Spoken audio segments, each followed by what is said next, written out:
দুই মেরুর দুই ছবি।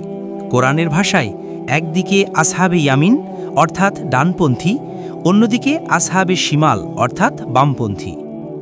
আমেরিকা সফর, কোনো উদ্বেগ নেই। দাস মনিবের দরবারে সেজদা দিতে যাচ্ছে, এটাই স্বাভাবিক। কিন্তু ইসলামী রাষ্ট্রের সফর, তখনই ভয়। কারণ সেখানে শেখানো হয় আল্লাহর দরবারে সেজদা, যা মুক্তির সেজদা, দাসত্ব ভাঙার শিক্ষা। আর এই সেজদার রাজনৈতিক তাৎপর্য হল মানুষকে মানুষের প্রভু বানানো নয়, বরং মানুষকে একমাত্র রবের এবাদতে ফিরিয়ে আনা। কোরআন ঠিকই বলেছেন, শয়তান তোমাদেরকে দারিদ্র্যের ভয় দেখায় এবং অশ্লীলতার প্রতি প্রলুব্ধ করে, অথচ আল্লাহ প্রতিশ্রুতি দেন তার পক্ষ থেকে ক্ষমা ও অনুগ্রহ। একটা নোট নিয়ে রাখতে পারেন, আগামী দিনে বাংলাদেশ সহ পৃথিবী এই দুই ভাগে ভাগ হয়ে যাবে। এই ছবিটাও সংরক্ষণে রাখতে পারেন। মোল্লা খালেদ সাইফুল্লাহ।